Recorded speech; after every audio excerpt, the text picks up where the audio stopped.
Assalamualaikum warahmatullahi wabarakatuh. Waalaikumsalam.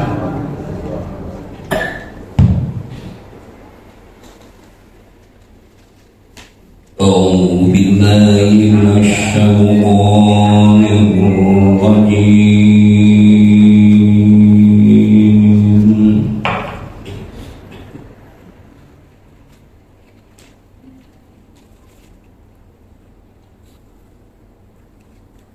Bismillahirrahmanirrahim.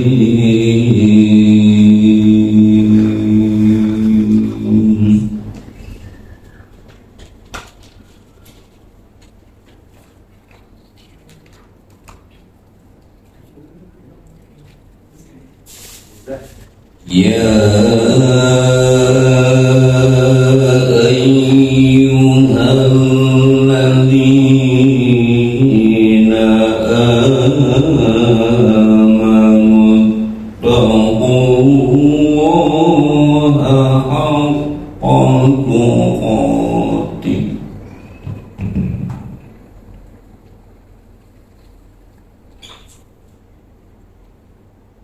Ittaqullaha haqqa tuqatih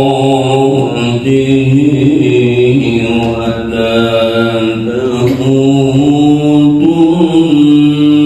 illa wa antum muslimun.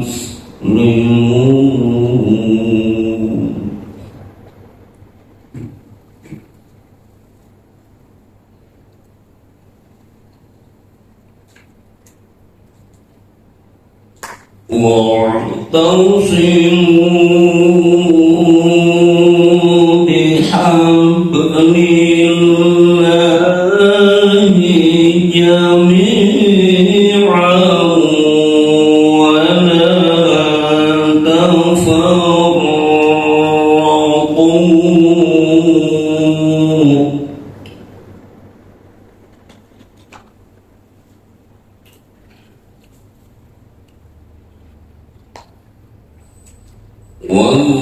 واذكروا نعمة الله عليكم إذ كنتم أعداء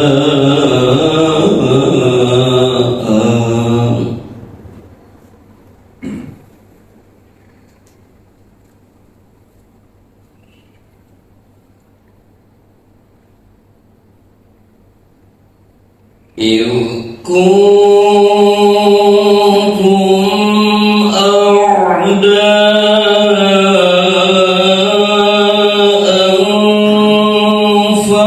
فألف بين قلوبكم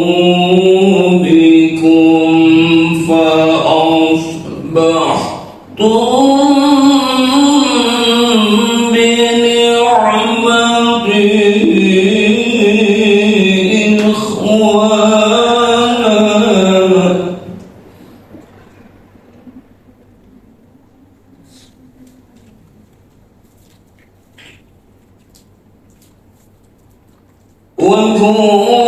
وكنتم على شفا حفرة من النار فأنقذكم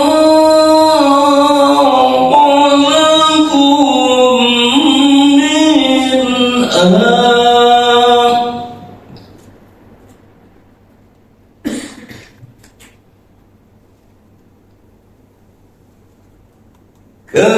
كذلك يبين الله لكم آياته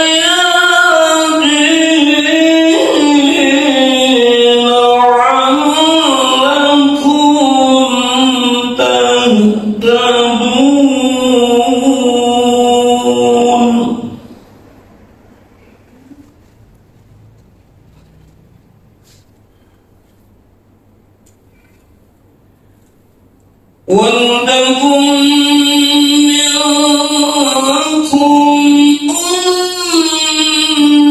يدعون إلى الخير ويأمرون بالمعروف ويأمرون بالمعروف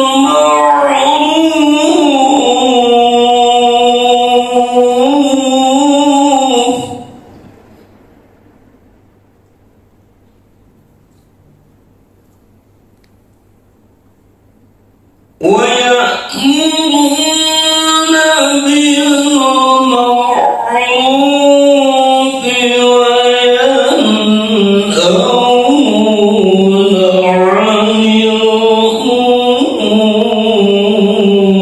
المنكر وأولئك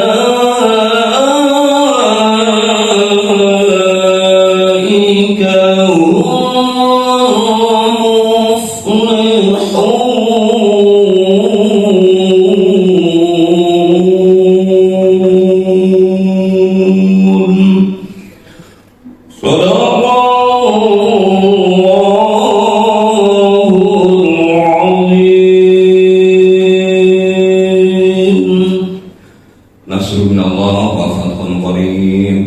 Wassalamualaikum warahmatullahi wabarakatuh.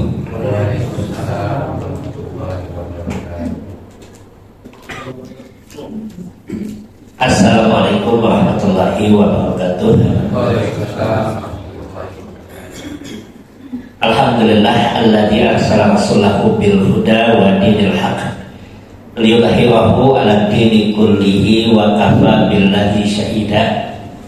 Asyhadu an la ilaha illallah wahdahu la syarikalah wa asyhadu anna Muhammadan 'abduhu wa rasuluh. Allahumma shalli wa sallim wa barik ala Muhammadin wa ala alihi wa ashabihi wa man ittaba'a hudahu wa mawalah.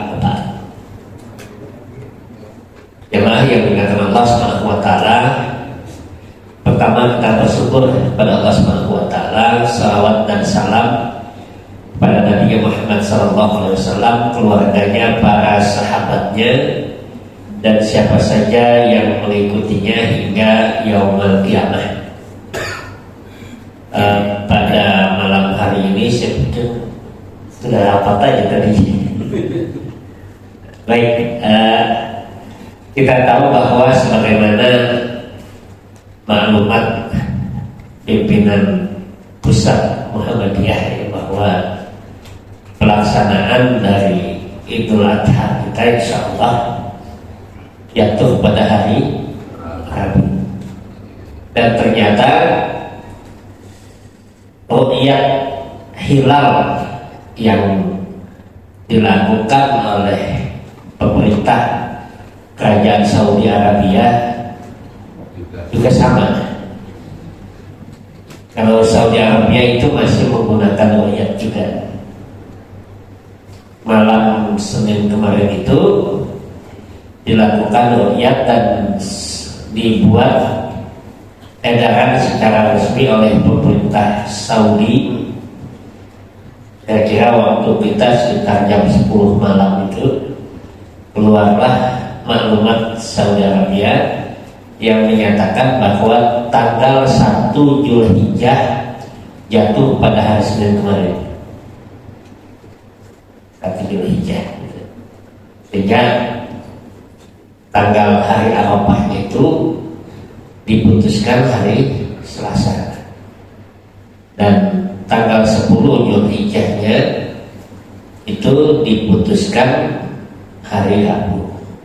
Dan tadi juga sudah keluar SKP 3 Menteri ya tentang libur Idul Adha.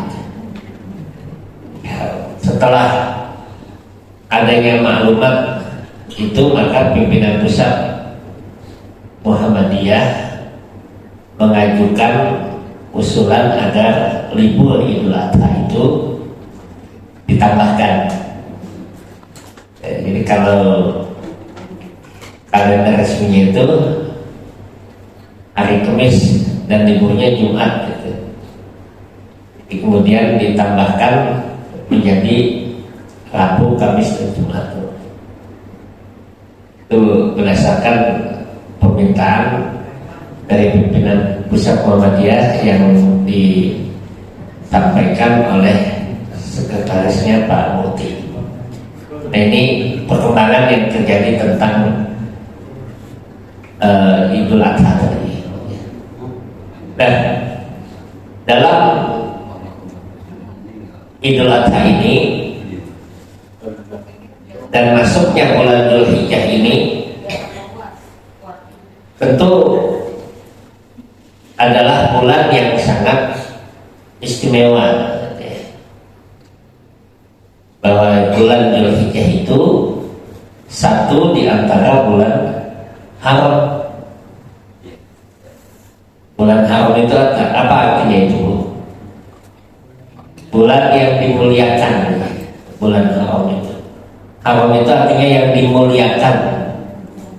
Jadi kalau bulan haram itu bulan yang dimuliakan. Bulan yang dimuliakan. Masjidil Haram, masjid yang dimuliakan, masjid yang mulia. Mahram sama muhrim. Kalau muhrim apa itu? Muhrim itu orang yang mengenakan pakaian ihram. Muhrim. Kalau mahram orang yang dimuliakan karena masih ada hubungan kekerabatan hubungan yang tidak boleh dinikahi. Maka disebut mahram. Cuma kita suka terbalik. Ya. Dia bukan muhrim gitu. Iya, nggak pakai pakaian ihram. Kalau bukan muhrim nggak boleh bersentuhan dia. Iya, bukan pakai pakaian ihram gitu. Jadi bukan. Kita suka terbalik gitu. Kalau justru itu mahram namanya. Kalau muhrim itu orang yang mengenakan pakaian ihram karena dimuliakan dengan pantangan-pantangannya. Nah, ini satu di antara bulan haram.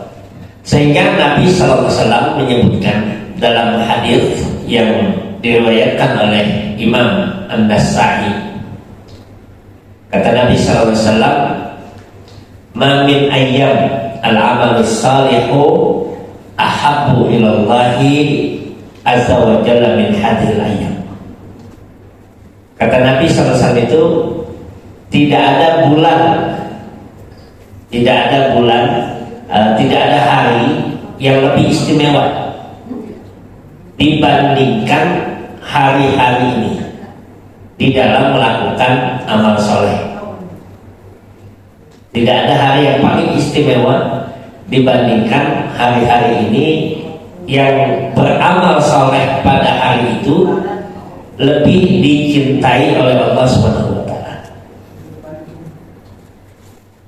Lalu Nabi SAW menyatakan ayyaman asyr, yaitu 10 hari pertama di bulan Dzulhijjah. Jadi dari kemarin itu, dari tanggal 1 sampai tanggal 10. Jadi itu hari yang dimana beramal soleh pada saat ini lebih disukai oleh Allah Subhanahu wa Ta'ala. Maka itu yang disebut dengan hari-hari yang dimuliakan oleh Allah Subhanahu wa Ta'ala. Saking mulianya itu, saking istimewanya 10 hari pertama bulan Dzulhijjah ini, para ulama berbeda pendapat mana yang lebih utama, 10 hari terakhir bulan Ramadan atau 10 hari pertama bulan Dzulhijjah. Jadi itu perbedaan pendapat para ulama itu. Mana yang lebih utama? Karena Nabi menyebutkan bulan Dzulhijjah itu di 10 hari pertama itu amal soleh itu paling disukai oleh Allah Subhanahu wa Ta'ala. dalam 10 terakhir bulan Ramadan, Nabi juga menyebutkan bahwasanya bulan Ramadan itu adalah bulan yang istimewa di 10 hari terakhirnya. Jadi berbeda pendapat para ulama itu, mana yang lebih utama. Dan yang terbaik dari pendapat para ulama itu bahwa kedua-duanya memiliki keistimewaan tersendiri. Yang terbaik. Jadi kalau 10 terakhir bulan Ramadan, dia memiliki keistimewaan dengan adanya Al-Quran, turunnya Al-Quran. Dan 10 hari pertama bulan Dzulhijjah, dia memiliki keistimewaan tersendiri dengan apa? Dengan adanya syariat ibadah haji dan kurban. Nah, ini istimewaannya. Sehingga ketika Nabi menyampaikan ucapan tadi, tidak ada amal yang paling disukai oleh Allah kecuali 10 pertama di bulan Dzulhijjah ini. Sahabat ada yang bertanya, ya Rasulullah, walal jihad fisabilillah. Bagaimana ya Rasulullah, apakah bisa ditandingi 10 hari amal soleh itu dibandingkan dengan jihad? Jihad di jalan Allah, perang di jalan Allah, mana yang lebih utama? Apa jawaban Rasulullah SAW? Kita tahu bahwa jihad itu amal yang sangat luar biasa, amal yang besar di sisi Allah SWT. Maka Rasulullah mengatakan walal jihad fisabilillah. Jihad fisabilillah itu masih kalah amalnya dibandingkan dengan amal soleh di bulan Dzulhijjah ini. Walal jihad fisabilillah illa kata Rasulullah, kecuali rajulun kharaja bi nafsihi wa malihi. Kecuali kalau ada seseorang yang dia keluar dari rumahnya membawa hartanya dan jiwanya, summa lam yarji' bi syai'in min dzalika, lalu dia tidak kembali lagi ke rumah. Jadi dia berjihad, kemudian dia tidak kembali lagi ke rumah. Apa artinya itu? Mati. Masya Allah. Jadi nilai amal soleh di dalam 10 terakhir ini, 10 pertama bulan Dzulhijjah ini, dia menyamai nilai syahid di jalan Allah. Bukan saya di jalan Sudirman. Itu bisa sangit gitu ya. Jadi syahid di jalan Allah SWT. Jadi nilainya itu sebanding dengan berjihad di jalan Allah dan kemudian dia mati syahid. Nah, ini amalan saleh. Maka pertanyaannya kemudian, amal apa yang dilakukan di 10 hari pertama itu? Amal apa itu? Amal apa saja? Amal saleh apa yang dia memiliki keutamaan di 10 hari pertama bulan Dzulhijjah itu? Yang pertama, maka kalau kita lihat di masyarakat kan ada yang puasa dari tanggal 1 sampai tanggal 10 ya. Ada yang puasa tuh dari tanggal 1 sampai tanggal 10. Ada lagi yang berpuasa kalau tanggal 10-nya berpuasanya itu sampai pulang dari masjid. Baik. Itu sampai seperti itu. Nah, amal apa yang paling utama? Yang pertama adalah memperbanyak ibadah sunnah. Apa saja? Apa saja? Puasa tadi. Kalau mau puasa misalkan silakan ya. Puasa Daud di bulan Dzulhijjah ini. Jadi puasa Daudnya pakai plus lagi. Daud plus. Jadi bukan haji aja yang plus. Puasa Daud plus misalkan. Jadi puasa Daud apa? Hari ini puasa, besok buka, besok hari puasa, besok buka. Dia puasa Daud. Terus kemudian ketemu hari Senin, ketemu hari Kamis, maka dia puasa lagi. Ditambah lagi. Karena 10 hari pertama bulan Zulhijjah itu yang luar biasa. Amal apa lagi? Puasa Arafah nanti. Puasanya tanggal 9 yang kata Nabi SAW itu, puasa Arafah itu nanti kita jatuhnya hari Selasa. Kata Nabi SAW itu, masaumu yaumin Arafah yukaffiru sanatail madiyah. Kata Nabi SAW itu bahwa saum Arafah satu hari itu akan menggugurkan dosa-dosanya 2 tahun.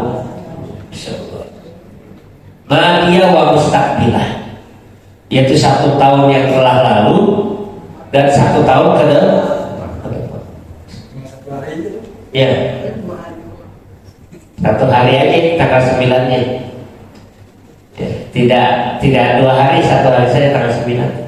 Itu mengampuni dosa yang telah lalu, 1 tahun yang telah lalu dan 1 tahun ke depan.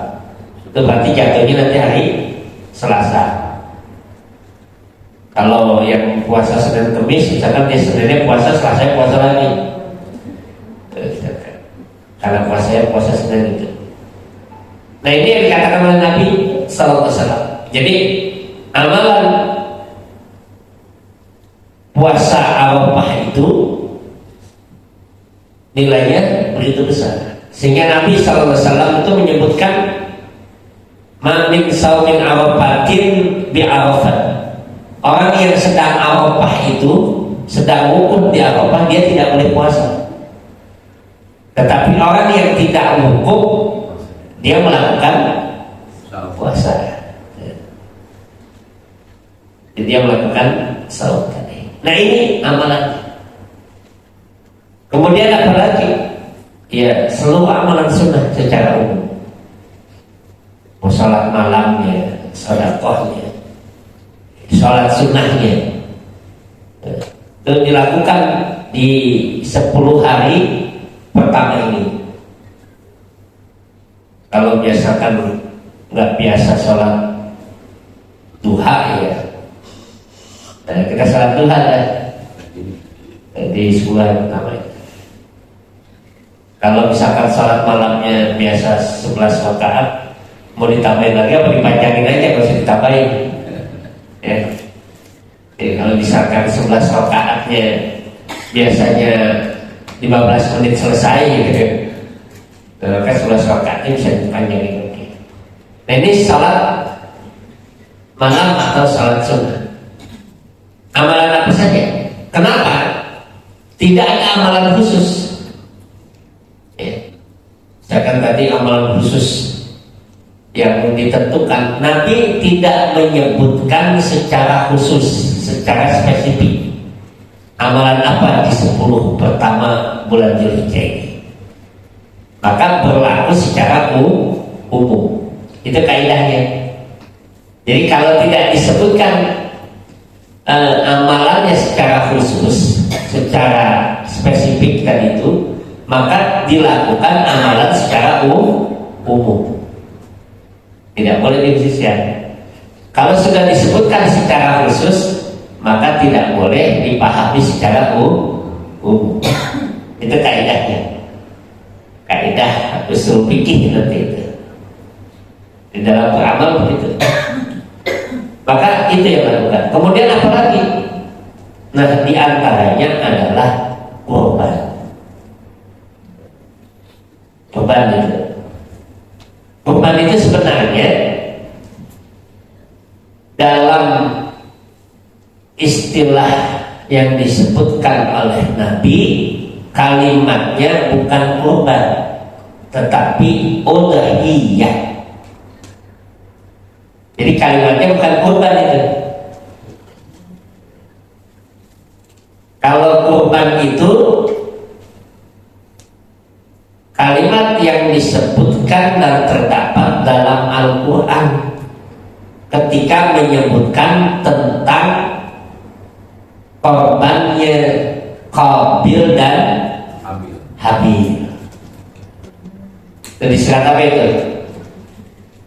In qarraba qurbanan fatuqbila min ahadihima walam yataqabbal minal akhar. Surat apa itu? Al-Maidah ayat 27. Watlu dan alaihim naba'a bunai Adam bil haqq. Kata Allah itu, ceritakan kepada mereka kisah kedua anak Adam. Apa yang terjadi dengan sebenarnya? Iqqaraba qurbanan. Ketika mereka berdua mendekatkan diri dengan melakukan ibadah kurban. Jadi kurban itu untuk mendekatkan diri. Kalau kemarin Argentina Argentina lawan Indonesia itu ada yang berkorban beli tiket tuh mahal-mahal itu, berapa harga tiketnya itu? Udah pengen nonton itu beli tiket mahal-mahal seharga satu ekor kambing ini. Kalau tanya kenapa kok beli tiket mahal-mahal gitu, biar lebih dekat puas nontonnya. Nah, itu mendekat korban juga itu, mendekatkan diri kepada bola itu. Berkorban untuk bola itu.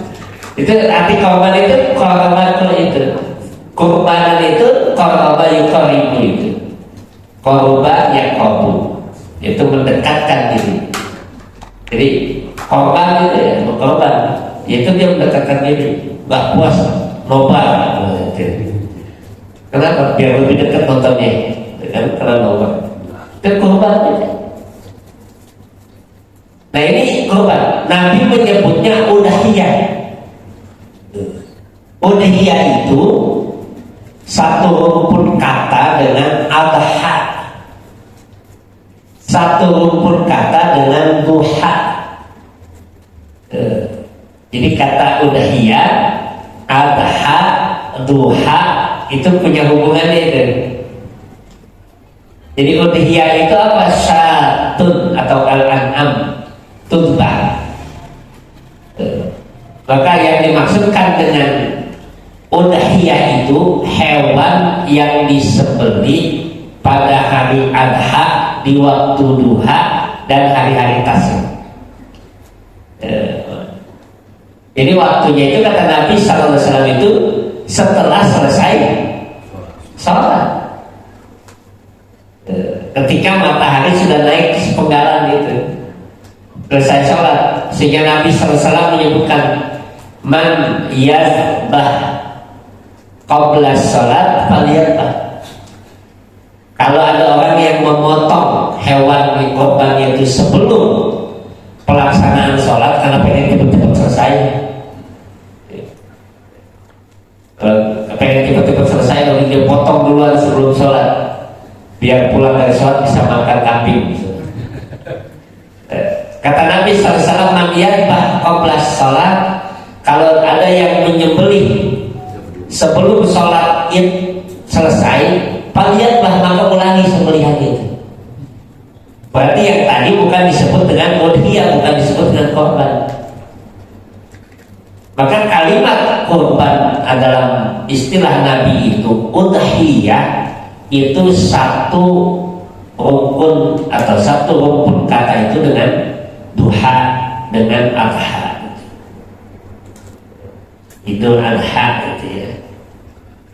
Salat Idul Adha itu kapan dilaksanakan? Nanti berbeda waktunya dengan salat Idul Fitri sedikit. Kalau salat Idul Fitri itu boleh dilakukan setelah syuruk, ya, boleh. Gitu. Tapi kalau salat duha, salat Idul Adha itu setelah lewat matahari naik, baru dilaksanakan. Maka itu yang disebutkan dalam fikih para ulama itu. Ada perbedaan sedikit dengan duha dan salat Idul Adha dan salat Idul Fitri tadi. Maka kemarin ketika di ranting itu ada jam berapa saat kita bisa mulai salat Idul Adha nya? Ya setengah 7 sudah masuk lah, sudah masuk. Dan kalau mau lebih siapkan lagi misalkan jam 6.45 ya boleh. Jam 4. Nah ini yang berkaitan dengan Idul Adha tadi. Apalagi amalan yang paling utama dalam 10 hari ini ialah salat Idul Adha dan berkorban tadi itu. Ini dua kaitan yang sangat erat itu. Dua kaitan yang sangat erat. Salat Idul Adha dengan udhiyah tadi itu. Maka Nabi menyampaikan kepada kita, maka lahu dhu sa'atin wa lam yudhhiya fala yaqrabanna musallana. Siapa yang punya kemampuan untuk berkorban lalu dia tidak berkorban, sekalian jangan dekati tempat sholat kami. Saking kerasnya juga gitu. Kalau punya kemampuan, kalau nggak punya kemampuan, ya nggak usah. Tidak dilarang. Gitu. Tapi kalau dia punya kemampuan, maka dia harus berusaha untuk berkorban. Nah ini amal soleh yang utama tadi itu. Nanti tadi sudah ada pertanyaan, gimana tuh tentang diwakili misalnya penyembelihannya, boleh nggak? Ya boleh. Atau tadi Pak Dokter bilang bagaimana kalau kita berkorban di tempat lain, ya hukumnya boleh, nggak masalah. Hukumnya boleh, bukan tidak boleh. Boleh hukumnya. Misalkan kita berkorban di daerah yang kelihatannya lebih membutuhkan. Bahkan di Saudi Arabia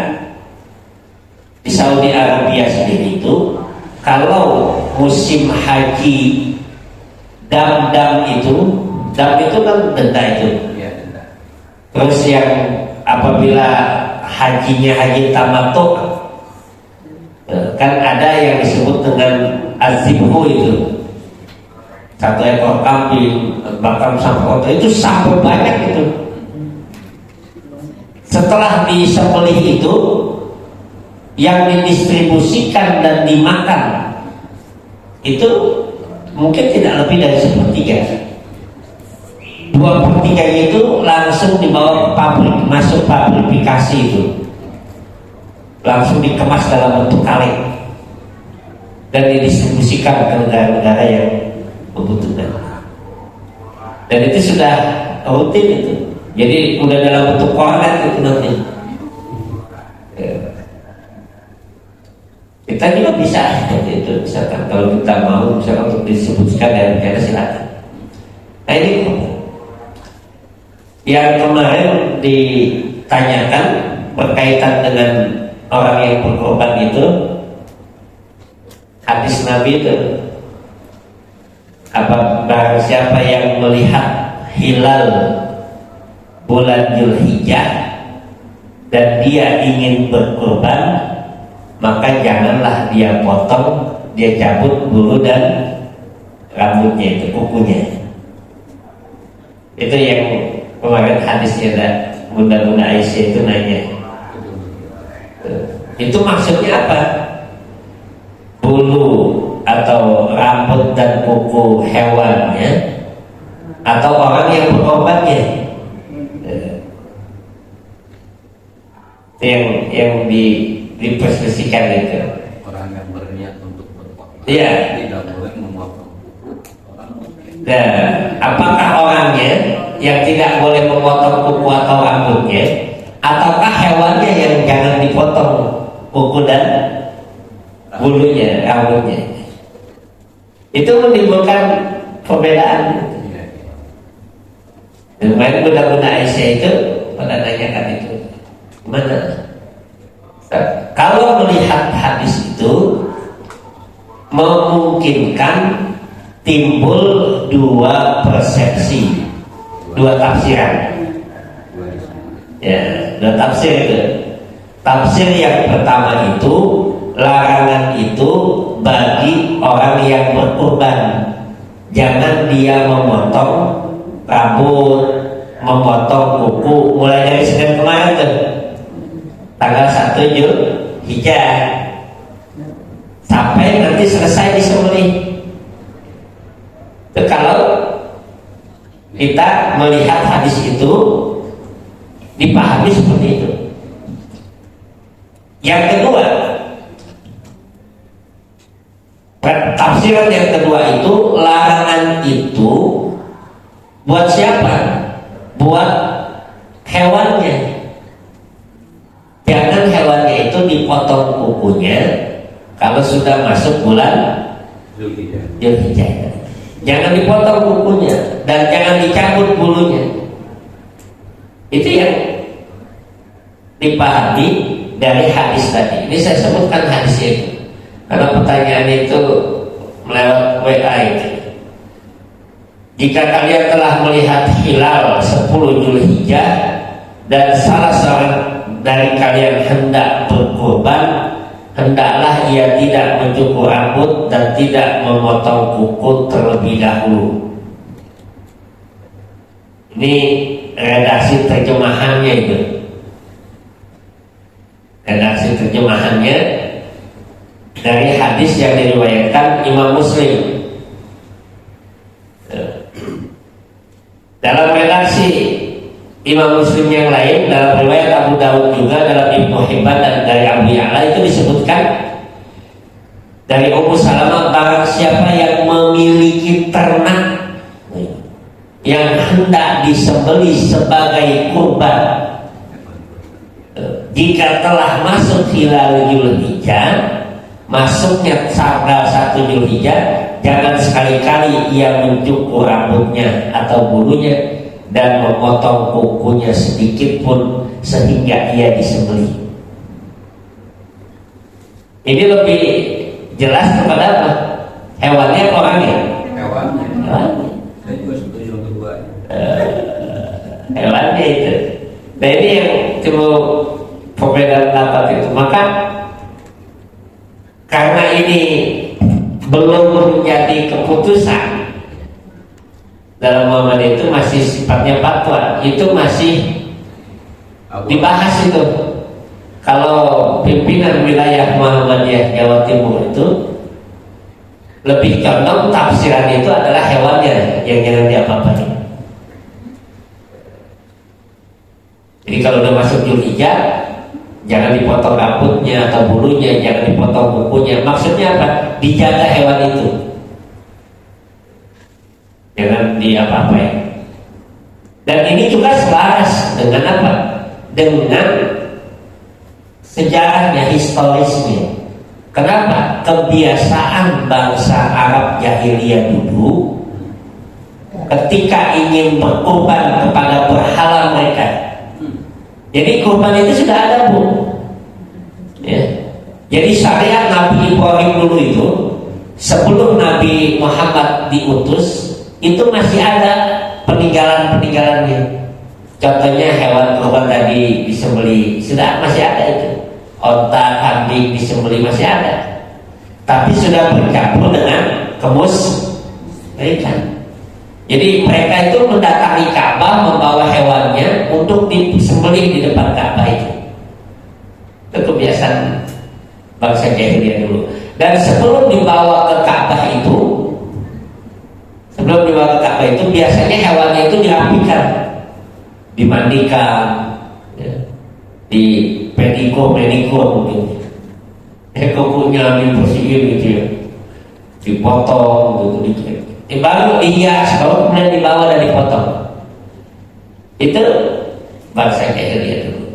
Dan masih berlaku di beberapa tempat sampai sekarang. Beberapa tahun, 2 tahun yang lalu kalau tidak salah itu, saya menyaksikan ada seseorang yang dia berkorban kambing menyembelih kambing itu, sebelum kambingnya itu dibawa ke musola itu, kambing itu dibawa ke rumahnya dulu, lalu kemudian dibersihkan itu, dimandikan, dibersihkan, disikat bulu-bulunya itu, lalu kemudian diarak dibawa ke musola. Itu masih ada tuh. Bahkan dilengkapi dengan itu apa? Alis. Kalung, bukan Kasih kalung. kembang Iya. bunga. Nah ini dulu kebiasaan bangsa jahiliyah dulu. Jadi korban mereka seperti itu. Maka Nabi melarang untuk memotong rambutnya atau bulunya tadi, untuk mencabut kukunya, supaya apa? Supaya membedakan antara korban dalam syariat dengan korban dalam adat atau kebiasaan. Jadi untuk membedakan itu, maka kalau melihat sejarahnya, melihat historis tadi itu, lebih dekat tafsirannya itu adalah yang tidak boleh dipotong itu kuku dan rambut hewan, bukan orang yang berkorban. Kemarin saya share itu beberapa hal yang berkaitan dengan hal itu pada teman-teman, karena mudah-mudahan saya banyak yang nanya itu. Nah ini beberapa hal yang terkait dengan kurban ya. Adapun masalah distribusi atau perwakilan, misalkan kita diwakilkan pemotongannya, itu hukumnya boleh saja, boleh, nggak ada masalah. Daripada nggak dipotong. Ya, daripada nggak dipotong gitu ya. Kayak jadi korban. Ya, tapi yang terbaik itu harus mulai motong sendiri. Yang terbaik harus ada yang bisa itu. Maka DMI Dewan Masjid Indonesia itu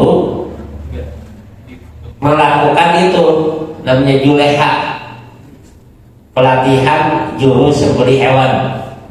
Cakep namanya Juleha. Juleha, juru sembelih hewan. Itu kalau tadi kalau misalnya diinformasikan, Kota Tangerang udah itu kemarin. DMI Kota Tangerang sudah melakukan itu. Juleha, juru sembelih hewan itu. Juru disembelih hewan ya. Juru selamat. Jadi kan ada pelatihannya itu. Jadi harus bisa itu. Ya. Karena bagian ibadah dan sunnahnya memang yang memotong itu. Kalau yang ngecak-ngecaknya nanti silakan, Pak Agus juga bisa itu. Siap harus siap korban ya. Nggak susah kok. Yang susahnya itu cuma mentangnya doang. Karena apa? Kalau kata kalau di Gondor memanggil tukang jagal juga ya. Di tempat kita ya. Iya. Kalau petir mah enggak ya. Tukang jagal semua kalau petir. Terus sendiri ya kalau nggak salah kita ya. Nggak pakai tukang jagal ya bagus ya. Masih tetap. Bilang Ya. jagalnya pakai pakaian yang resmi gitu. Karena Molodong ya. khawatir kalau yang tidak memahami agama itu nanti memotongnya Tanpa badan. ya Allah. tidak bismillahirrahmanirrahim. Berbeda. Maka kenapa disunahkan orang yang kalau di Tenano masih digarap sendiri itu, masih dipotong rame-rame. Memang harus bisa itu. Digolong, kalau yang menyembelihnya itu harus. Kalau digolong menyembelihnya yang pengorbannya atau tukang jagalnya? Tukang jagal juga. Tapi yang ada sih yang sendiri. Iya, jadi bilang apa dia? Dijatuhin, diapain? Nanti kita yang menyembelih. Tahun depan Pak Usul sama saya. Ya lah, Ustaz. Kalau ya, alat potong sembelihnya ada saya di rumah sih. Biar ada. Ada sembelihnya. Lengkap ya, ada tampaknya juga. Cuman udah enggak, udah pensiun ngurusin gituan. Jadi ya harus bisa memang karena itu bagian agama ya, bagian agama. Jangan sampai nanti kita bergantung kepada orang. Jadi bulan tahun depan udah Mas Eko sendiri. Udah yang muda-muda. Tempatnya nggak ada di sini. Iya, tempatnya yang nggak ada ya. Ya bisa di hal mana gitu. Harus kita bisa belajar untuk itu. Kalau nggak nanti di tukang jaganya kita yang coba. Nanti saya potongin. Nanti dia yang ngajarin kirim. Biar bisa. Nah ini yang berkaitan dengan beberapa hal ya, sebagai tambahan ya. Mudah-mudahan bisa ada manfaatnya bagi kita sekalian. Hadanallahu wa iyyakum ajmain. Wassalamualaikum warahmatullahi wabarakatuh. Waalaikumsalam.